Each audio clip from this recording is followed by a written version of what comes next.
Oi pessoal, tudo bem? Aqui é a professora Marciana. Quero falar um pouquinho das nossas atividades desses 15 dias, reta final do nosso segundo bimestre que fecha agora em julho. Bom pessoal, vocês já perceberam que nós estamos estudando as independências. Conversamos um pouquinho da independência das 13 colônias, que hoje é os Estados Unidos, de alguns países da América Latina, e nesta quinzena iremos falar sobre a independência do Brasil e a independência do Haiti. Por isso eu faço aqui um apelo para que cada um de vocês assistam esse vídeo até o final. Porque no final dele eu estarei explicando um pouquinho melhor o contexto de cada independência e mais do que isso, como nós precisamos não somente compreender esse fato histórico, mas problematizar as intencionalidades e as representatividades que nós temos em torno da independência do Brasil e do Haiti. Pessoal, só para vocês terem uma ideia, se nós estivéssemos nas aulas presenciais, nós teríamos o segundo bimestre inteiro para falar do Brasil Império. Então percebam como esse assunto é importante. Por isso, eu falo novamente, não fique somente no material que a professora está enviando para vocês. Se dediquem em outras ferramentas. Hoje nós temos o canal do YouTube que tem muita coisa legal sobre o assunto. E também, pessoal, vou ser sincera com vocês. Assistam esse vídeo, leiam o texto base que eu irei enviar também. E depois a gente conversa nas nossas aulas online, que eu tenho certeza que vocês irão entender e compreender alguns elementos desse assunto. Dito isso, nesta quinzena nós teremos 3 atividades. A primeira é para você falar e escrever com as suas palavras tudo aquilo que você entendeu sobre a independência do Brasil. Para isso, eu estou enviando um texto base, que também estará em forma de slide, para ajudar melhor vocês a compreender, com imagens. Vocês não se assustem com a quantidade de slide, porque em folha mesmo, vocês vão perceber aqui que daria uma página no Word, mas eu fiz questão de aproveitar esse material do Paraná, que traz algumas imagens, que traz alguma sacada muito bacana do processo da independência do Brasil. A segunda atividade, nós teremos o nosso bate-papo online. Depois do nosso bate-papo online, vocês irão fazer um mapa conceitual do que compreendeu. Professora, mas eu não consegui participar do bate-papo online. Não tem importância. Basta fazer um mapa conceitual ou um relatório ou apontamentos do que você entendeu deste vídeo que já está valendo para a nossa segunda atividade. No entanto, eu chamo a atenção para a necessidade da participação de vocês no nosso bate-papo. É um momento de interação, um momento de tirar dúvidas e mais do que isso, a professora pode estar ali trazendo conceitos novos sobre o tema que nós estamos estudando. E por último, vocês irão fazer uma pesquisa sobre a independência do Haiti. Essa pesquisa eu também estou enviando material de apoio. Mas o que precisa ter nessa pesquisa, professora?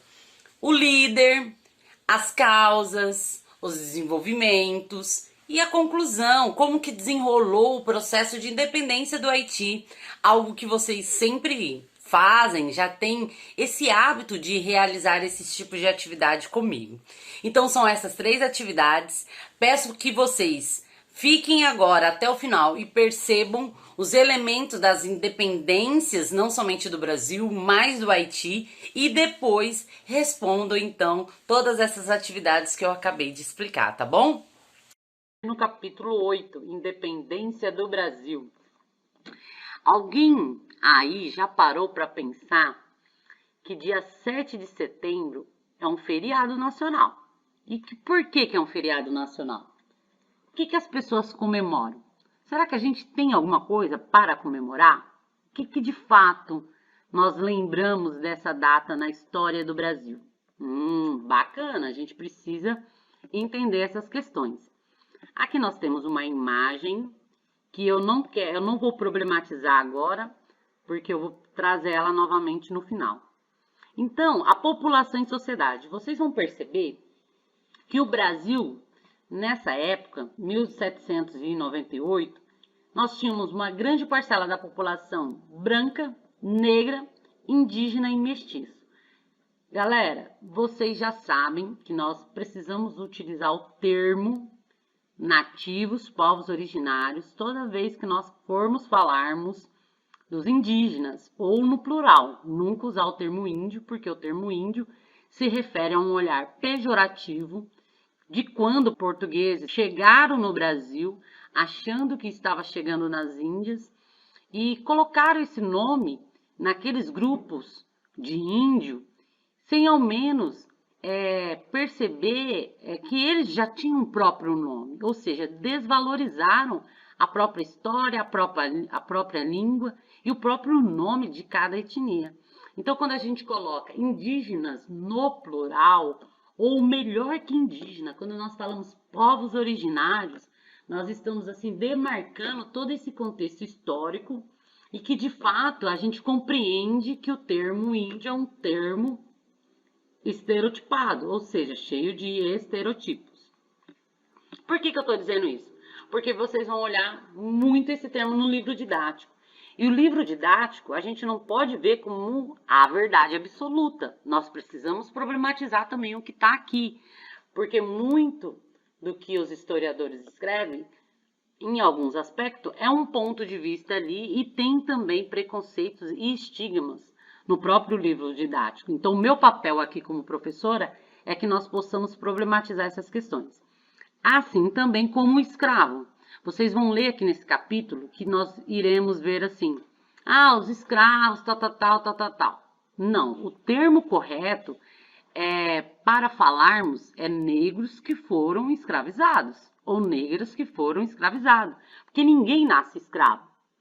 E como vocês sabem, homens e mulheres pretas vieram forçados de diversos lugares da África para trabalharem aqui no Brasil, sem custo nenhum, dividindo cada familiar para um tipo de fazenda, para um lugar.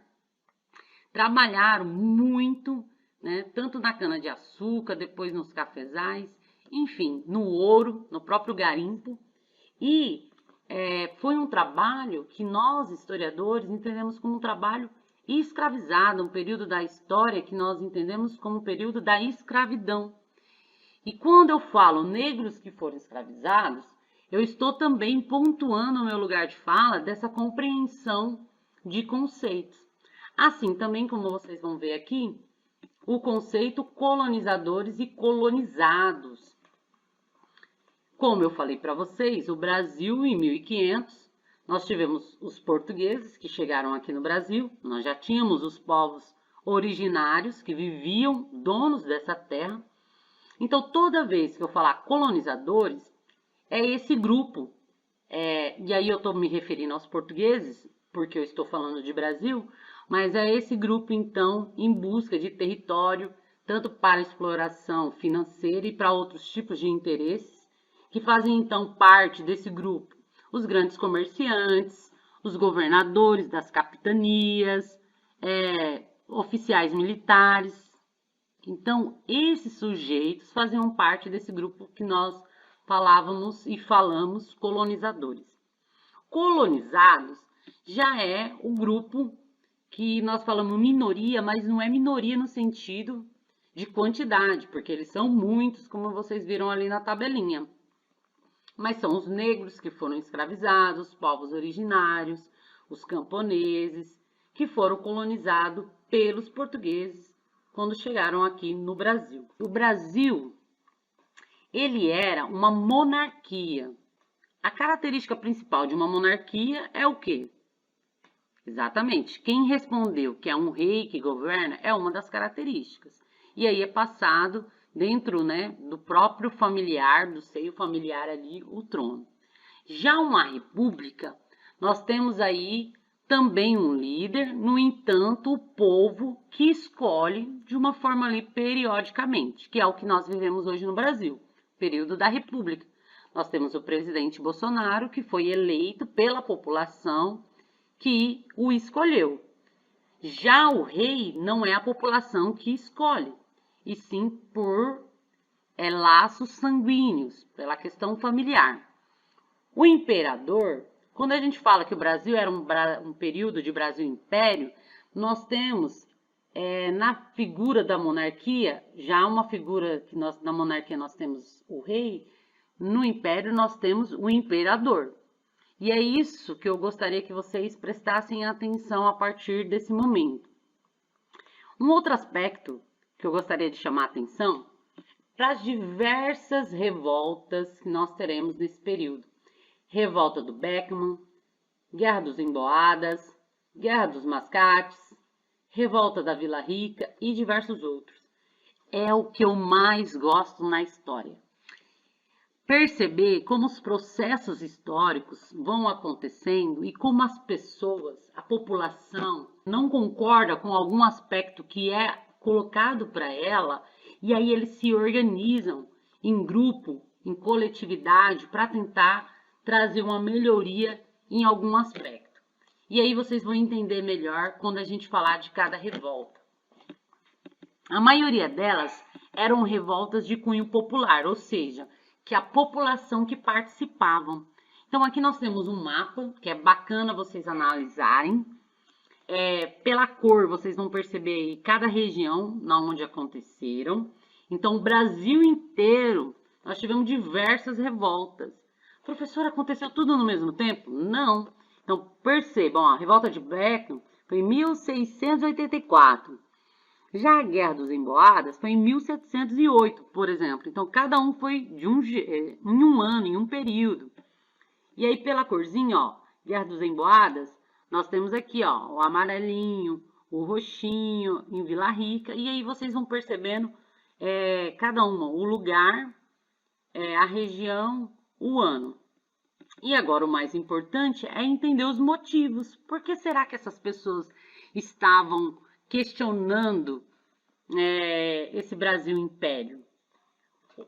A Conjuração Mineira também é uma bem conhecida, sobretudo pela figura do Tiradentes. Nós temos aqui um período muito marcado por revoltas, e aí eu vou falar bem rapidamente, tá, pessoal? Porque não quero entrar em cada revolta, aprofundar em cada revolta, mas o que eu posso dizer já de início da Conjuração Mineira é que eles estavam organizados contra as autoridades portuguesas, que ficou conhecido então como Conjuração. Tiradentes foi um grande líder desse grupo, que, como vocês talvez já devem ter ouvido, acaba morrendo em praça pública. Mas o mais bacana do que o livro vai trazer aqui para vocês, e eu quero que vocês prestem atenção aqui, ó, planos e repressão, vocês vão perceber que a história, ela tem diversas interpretações, e o movimento do Tiradentes, a Conjuração Baiana, a Conjuração Mineira, que nós teremos diversos presos, julgados e condenados, o próprio Tiradentes, nós teremos também outras interpretações do que era de fato Inconfidência. Essa palavra, por exemplo, que vocês vão perceber aqui as diversas interpretações, sobretudo para denominar um movimento contrário ao domínio colonial, ou seja, o domínio dos portugueses aqui na colônia, que o Brasil ainda era então colônia de Portugal. Conjuração Baiana, vou chamar atenção só para a pauta, ou seja, o que eles estavam reivindicando. O fim da escravidão de homens e mulheres negras, a proclamação de uma república. Então, olhem aqui que bacana, a Conjuração Baiana não estava pedindo a independência no sentido de Brasil Império e tudo mais. Não, eles estavam querendo uma república aqui no Brasil.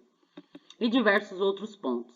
Essa imagem que vocês vão ver aqui infelizmente, a praça que vários revoltosos morreram, mas morreram em praça pública, né? Que, assim como o Tiradentes, o que era, infelizmente, a prática do período? Você pegar o líder, pegar quem é ali, as lideranças do movimento, executar literalmente praça pública, no sentido mesmo de ser uma linguagem de, ó, você tá vendo? Se você se revoltar, se você não concordar com o que está sendo colocado para você, vai acontecer o mesmo do que está acontecendo com o seu líder. Então era como se fosse uma forma de ensinamento mesmo, de você faz isso com o líder, com o principal líder, como forma de reprimir o movimento e ensinar os demais para também não fazer o mesmo que esse fez. E é bacana a gente questionar também isso. Agora eu quero falar para vocês a vinda da família real, rapidamente. Bom, pessoal, lembra que nós falamos das guerras napoleônicas, que Napoleão Bonaparte estavam aí conquistando diversos territórios e também chegou em Portugal nessas disputas? Pois bem, a família real ela sai de Portugal para o Brasil. Um dos motivos, né, a família real fala, é porque está tendo muita revolta, muitas manifestações no Brasil, então a gente precisa ir lá para dar uma acalmada.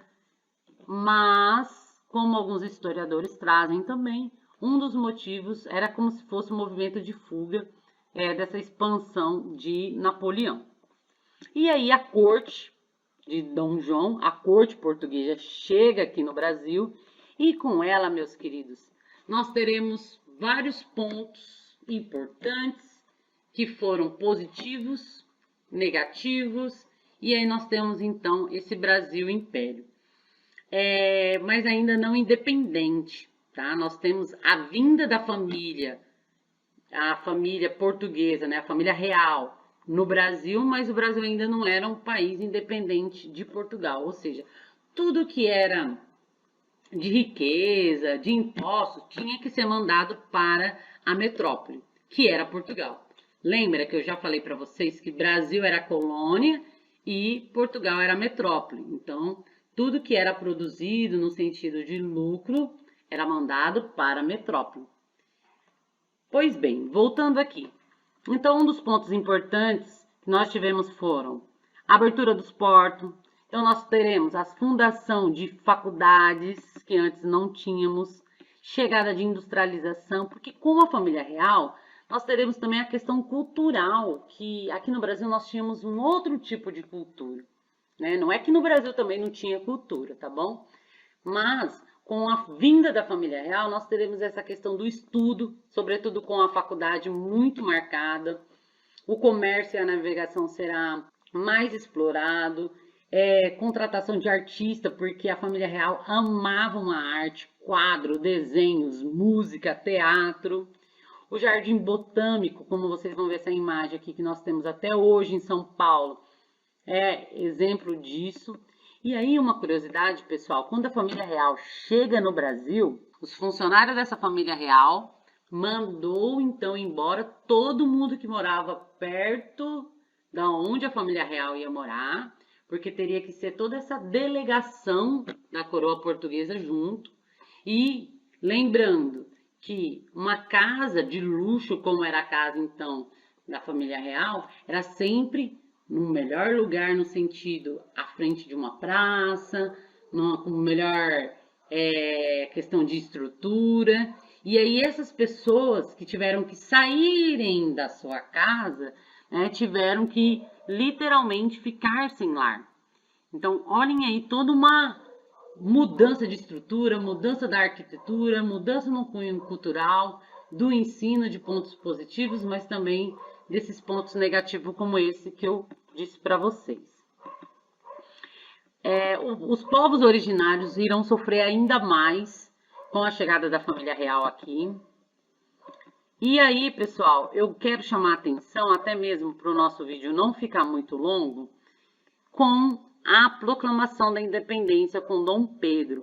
O dia do fico, então prestem atenção nesse parágrafo aqui, que foi esse movimento também para que Dom Pedro ficasse no Brasil, e a proclamação da independência, ou seja, torna-se independente, não deixa, Portugal não é mais metrópole do Brasil, e o Brasil não é mais colônia, é um país independente.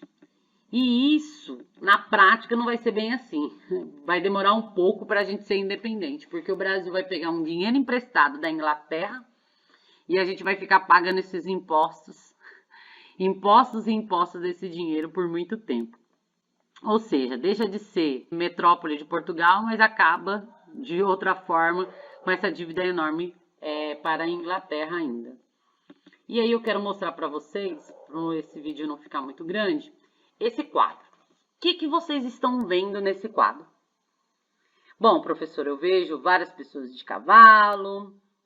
Legal. Então fale aí, fale para você mesmo, com quem talvez você está vendo esse vídeo. Mas o que eu quero chamar a atenção? Esse quadro, ele foi literalmente pedido para ser pintado para ficar na história. Então, Dom Pedro contratou um pintor e ele mesmo pediu para que fosse pintado um quadro da proclamação da independência do Brasil para se propagar, então, ao longo da história, esse fato. Mas, professor, o que tem de errado nisso? Quando a gente analisa uma fonte histórica, a gente precisa observar todos os dados. E aqui, pessoal, nós temos como figura central o próprio Dom Pedro, ou seja, uma figura heróica, forte. A questão das roupas das pessoas que estão em volta dele, vocês podem perceber. No entanto, aqui no ponto 2, nós temos que, por exemplo, a comitiva de Dom Pedro não tinha esses belos cavalos, não usava esses trajes elegantes, era mais simples.